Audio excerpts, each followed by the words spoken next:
بسم اللہ الرحمن الرحیم۔ السلام علیکم۔ مشرقی وسطیٰ کے علاقوں میں ایک خوبصورت اور حسین شہزادی کے چرچے تھے۔ وہاں کے لوگ ہر بات میں اس شہزادی کے حسن کی مثال دیتے۔ وہاں کے لوگوں کی خواہش ہوتی تھی کہ مرنے سے پہلے اس شہزادی کی جھلک دیکھنے کو ملے۔ اس شہر کے نہ صرف لوگ بلکہ وہاں کے بادشاہ بھی اس شہزادی کی جھلک دیکھنے کو ترستے۔ یہ ایزا نامی ملک کی شہزادی ایزابل تھی۔ یہ اس وقت کا دور تھا جب حضرت سلیمان علیہ السلام کی وفات کو کئی وقت گزر چکا تھا اور بنی اسرائیل کی سلطنت دو حصوں میں بٹ گئی تھی۔ شمالی علاقے میں اسرائیلی اور جنوب میں یہودیہ نام کی دو ریاستیں بن گئیں۔ اس زمانے میں اسرائیلی پر اخیوب بادشاہ کی حکومت تھی۔ اسرائیل سلطنت کا 7واں بادشاہ تھا۔ اخیوب بھی شہزادی ایزابل کا فرفتہ تھا۔ اس نے ایزابل سے شادی کر لی۔ ایزابل خوبصورت اور مغرور ہونے کے ساتھ ساتھ مشرقی بھی تھی۔ وہ فنیکی بادشاہ کی بیٹی تھی اور بال دیوتا کی پوجا کیا کرتی تھی، جبکہ بنی اسرائیل اور بادشاہ اخیوب توحید پرست تھے اور حضرت موسیٰ علیہ السلام کی شریعت پر عمل پیرا تھے۔ لیکن اخیوب اپنی بیوی کی باتوں میں آ گیا اور بال دیوتا کی پوجا کرنے لگا۔ ایزابل بہت چالاک عورت تھی۔ اس نے اخیوب کو اس بات پر راضی کر لیا کہ وہ ایک مندر بنائے جہاں بال دیوتا کی پوجا کی جائے۔ بادشاہ نے اسرائیل کے دارالحکومت سامریہ میں بال دیوتا کا مندر تعمیر کروایا اور بال دیوتا کے بت بھی بنوائے۔ یہ بت سونے کا تھا اور 20 گز لمبا تھا۔ اس کے 4 منہ تھے اور 400 افراد اس کی رکھوالی کیا کرتے تھے۔ بنی اسرائیل کے لوگ اس کی پوجا کرتے اور منتیں مانگتے۔ بال دیوتا کی وجہ سے اس شہر کو بالبک کہا جانے لگا، لیکن وہاں کے کچھ لوگ ایسے تھے جو موسیٰ علیہ السلام کے دین پر قائم تھے اور اللہ سے دعا کرتے بنی اسرائیل راہ ہدایت پر آ جائے۔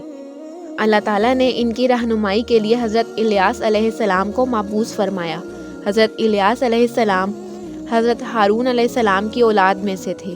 حضرت الیاس علیہ السلام نے بالبک شہر کو توحید کا مرکز بنایا اور لوگوں کو کہا کہ ایک خدا کی عبادت کرو۔ جب ایزابل کو پتہ چلا تو اس نے سوچا کہ حضرت الیاس علیہ السلام اس کے اور اس کے قوم کے لیے خطرہ ہیں، تو اس نے حضرت الیاس علیہ السلام کو شہید کرنے کا فیصلہ کیا۔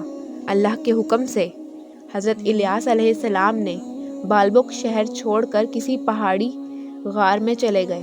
آپ علیہ السلام کے جانے کے بعد بالبک شہر میں قحط سالی پڑ گئی اور 3 سال تک بارش نہ ہوئی، اور اخیوب نے حکم دیا کہ آپ علیہ السلام کو ڈھونڈ کر لاؤ۔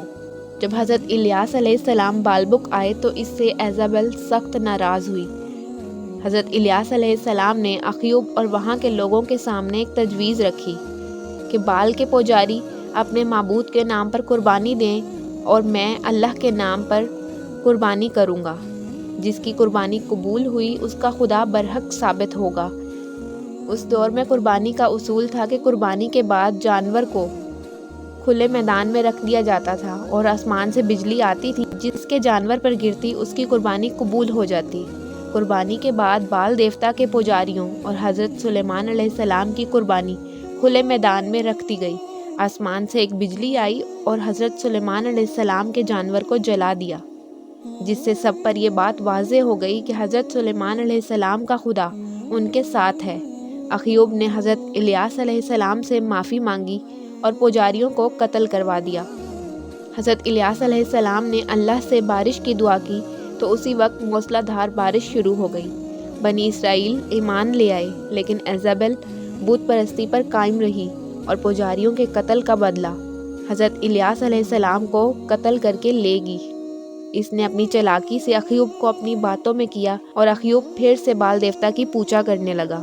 بنی اسرائیل کے لوگ جب خوشحال ہو گئے تو دین سے پلٹ گئے اور دوبارہ گمراہ ہو گئے۔ ملکہ ایزابل حضرت الیاس علیہ السلام کی جان کی دشمن ہو گئی۔ آپ علیہ السلام نے بالبک کو خیر آباد کہا اور کوہ سینا چلے گئے اور اس قوم کے لیے دعا کی کہ اللہ اس قوم کو ہدایت دے یا عذاب نازل ہو جائے۔ اللہ کی طرف سے عذاب کا فیصلہ ہوا۔ اسرائیل اور یہودیہ کی سرحدوں پر وحشی قبائل آباد تھے جو لوٹ مار کیا کرتے تھے۔ ان کی آبادی بڑھ چکی تھی اور وہ طاقتور ہو چکے تھے۔ انہوں نے بالبک شہر پر حملہ کر کے وہاں کے لوگوں کو مار دیا۔